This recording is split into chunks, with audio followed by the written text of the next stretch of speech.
Japan के Hiroshima में प्रधानमंत्री मोदी ने यूक्रेन के राष्ट्रपति ज़ेलेंस्की से मुलाकात की और यूक्रेन संकट के बाद पीएम मोदी ज़ेलेंस्की से ये पहली मुलाकात है। इस मौके पर पीएम मोदी ने कहा कि वो युद्ध रोकने का पूरा प्रयास करेंगे। ज़ेलेंस्की भले ही रूस पर दबाव बनाने के लिए G7 को बड़ा प्लेटफॉर्म समझ रहे हो, लेकिन रूस रत्ती भर ना तो नाटो की परवाह कर रहा है और ना ही यूक्रेन को कुछ समझ रहा है। अब तो हालात ये हो गए हैं कि खुद नेटो को लगने लगा है कि रूस को जंग में नहीं हराया जा सकता। पिछले 11 दिनों में रूस के 3000 हमलों से नाटो और यूक्रेन के होश उड़ गए हैं।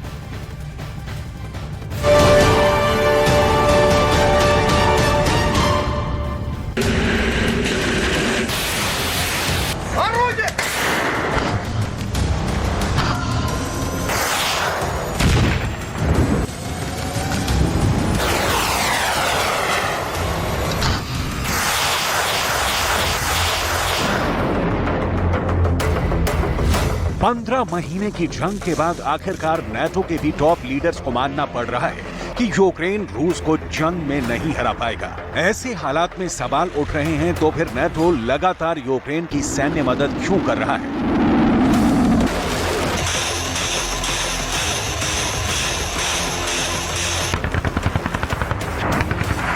कुछ डिफेंस एक्सपर्ट्स अब ये क्यों दावा करने लगे हैं कि 450 दिन की जंग के बाद ज़ेलेंस्की का यूक्रेन 90 दिन में जंग हार सकता है।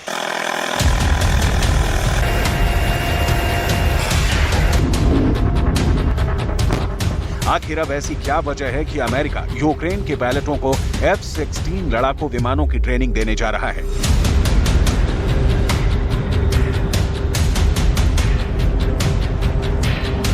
क्या इन दावों पर यकीन किया जा सकता है कि अगले 15 दिन में बखमूत में यूक्रेनी सेना को सरेंडर करने के लिए रूसी सेना मजबूर कर देगी?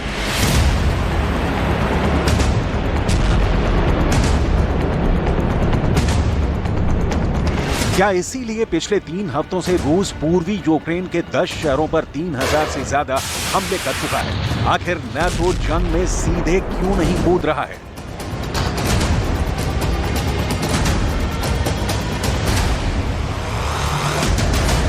नाटो का यूक्रेन मिशन फेल।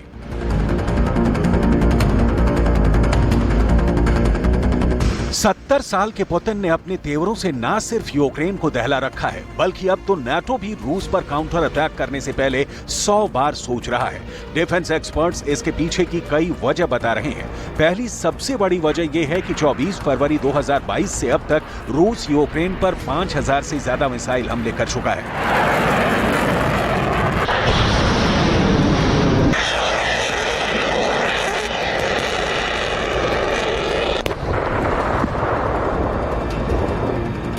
पिछले 10 महीनों में रूस ने सोलेदार के बाद बखमूत में यूक्रेन का धुआं निकाल कर रख दिया है। पिछले 3 महीने से रूस ने कीव पर 800 से ज्यादा बड़े हवाई हमले किए हैं, जबकि रूस की हाइपरसोनिक मिसाइलों ने अमेरिका के पैट्रियट मिसाइल सिस्टम को कीव में तबाह कर डाला है। रूस के 500 से ज्यादा तूफानी हमलों ने यूक्रेन के काउंटर अटैक की हवा निकाल कर रख दी है। मरते और हाँफते यूक्रेन की तस्वीरों को देखकर 31 देशों से बना नाटो भी कांपने लगा है। अब हालात ये हो गए हैं कि नाटो के यूक्रेन मिशन की राजदूत नतालिया गैलिबारेंको ने साफ चेतावनी दे दी है कि अगर यूक्रेन रूस पर बड़ा काउंटर अटैक करेगा तो उसे बहुत भारी नुकसान होगा।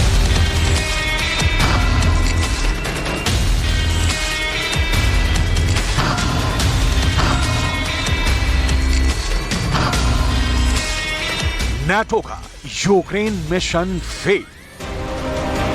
यूक्रेन मिशन की राजदूत नतालिया गैलिबारेंको ने लिथुआनियाई मीडिया आउटलेट एलाटी को दिए इंटरव्यू में बयान दिया है कि यूक्रेन का एक बड़ा काउंटर अटैक युद्ध में बाजी नहीं पलट सकता है। यूक्रेन को जंग जीतने के लिए कई बड़े काउंटर अटैक करने होंगे जो यूक्रेन के लिए बेहद कठिन साबित होंगे। 90 दिन में ज़ेलेंस्की का सरेंडर।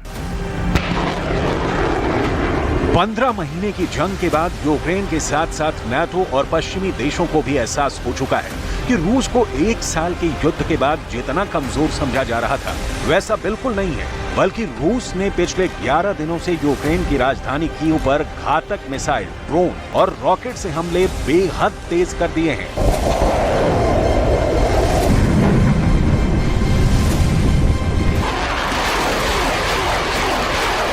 यहां तक कि अपने किंजल मिसाइलों के तूफानी हमलों से कीव में मौजूद अमेरिका के पैट्रियट मिसाइल सिस्टम को भी तबाह कर डाला है। पिछले 2 हफ्तों से रूस के खिलाफ यूक्रेन ने काउंटर अटैक को बहुत तेज कर दिया है, लेकिन जिस तरह से यूक्रेन को मिले सबसे एडवांस हथियार युद्ध में तबाह हुए हैं, उसने America, Britain, Germany, France, Poland, Finland जैसे देशों के हौसले पस्त कर दिए हैं। रूस को भले ही जंग में भयानक नुकसान हो रहा हो, लेकिन रूसी सेना जमकर पलटवार कर रही है। पूर्वी यूक्रेन के 10 इलाकों पर पिछले 24 घंटे में रूस ने 500 से ज्यादा हमले किए हैं।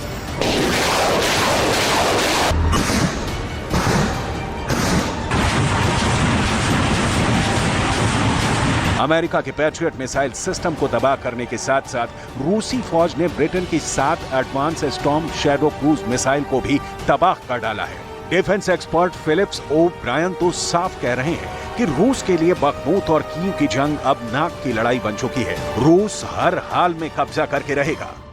No, they want to take Bakhmut and other towns like Advika too. There were a few other towns that seem to be obsessing the Russians. And therefore, as horrible as it is, we have to fight for these cities because that's going to keep the Russians attacking and keep the Russians losing soldiers and equipment. And in that sense, it seems to have done the horrible thing it was supposed to do. NATO का Ukraine mission fail.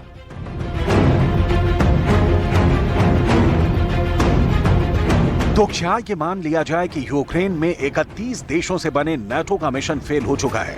क्या रूस को हराना अब America, Britain, Germany, France, Poland और Finland के बस की बात नहीं रह गई है?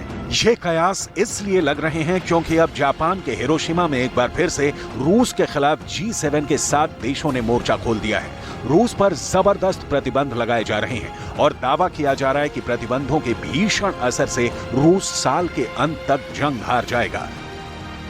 दावा तो ये भी किए जाने लगे हैं कि रूस के खिलाफ अमेरिका यूक्रेन के पायलटों को F-16 फाइटर जेट की ट्रेनिंग देगा, ताकि जब यूक्रेन को F-16 जेट मिले तो वो यूक्रेन पर भीषण हमला करे। लेकिन इसके साथ ही ये सवाल भी उठता है कि नाटो में यूक्रेन मिशन की राजदूत नतालिया गैलीबेरोंग को क्यों बार-बार चेतावनी दे रही हैं कि रूस पर भीषण हमला करने से पहले यूक्रेन और नाटो देश 100 बार सोच लें। नाटो में यूक्रेन मिशन की राजदूत नतालिया का साफ कहना है कि यूक्रेन और नाटो को काउंटर अटैक से पहले काफी धैर्य की जरूरत है। यूक्रेन के पास अभी घातक हथियारों की भारी कमी है। ऐसे हालात में रूस के खिलाफ काउंटर अटैक करने से पहले ये आकलन करना जरूरी है कि इसे सफल बनाने के लिए और कौन-कौन सी जरूरी तैयारियां करनी पड़ेंगी। दूसरा, यूक्रेन के काउंटर अटैक का टारगेट सिर्फ रूस के कब्जे वाले इलाके छुड़ाने होना चाहिए, कोई दूसरा टारगेट नहीं होना चाहिए।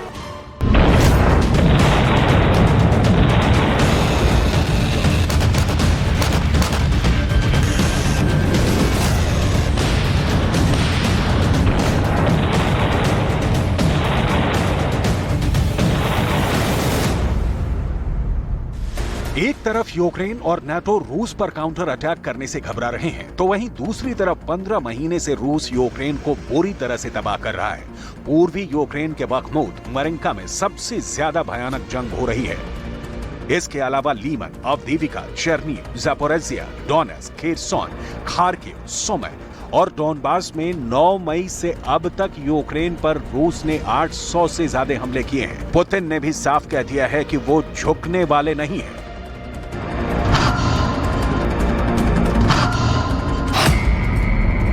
НАТО का यूक्रेन मिशन फेल।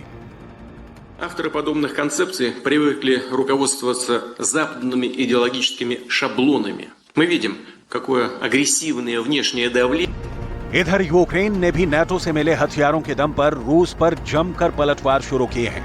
यूक्रेन का दावा है कि उसने रूस के कब्जे वाले यूक्रेन में रूसी सेना को भारी नुकसान पहुंचाया है। खबरों के मुताबिक यूक्रेन रूसी कमांड सेंटर और नियंत्रण केंद्रों को निशाना बना रहा है, लेकिन डिफेंस एक्सपर्ट्स का साफ कहना है कि रूस के लिए बखमूत सैन्य नजरिए से नहीं, सम्मान के नजरिए से एक बड़ी जंग बन चुकी है, क्योंकि ज़ेलेंस्की शुरू से ही बखमूत को पूर्वी यूक्रेन का किला बताने पर तुले थे और दावा कर रहे थे कि रूस कभी भी बखमूत की सीमा में नहीं घुस पाएगा।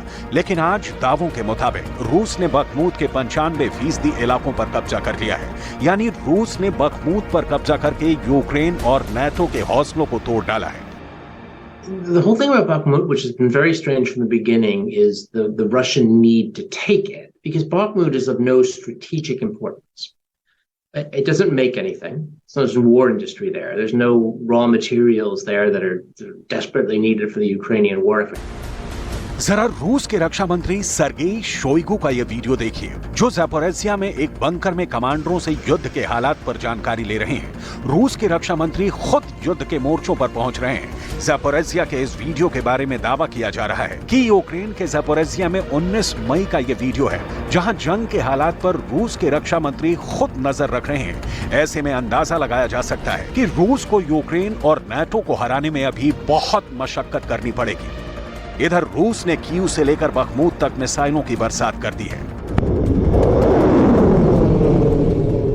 Обороны. В течение суток перехвачены 7 противорадиационных ракет «Харм», 1 крылатая ракета большой дальности «Storm Shadow», а также 10 реактивных снарядов систем залпового огня «Хаймарс».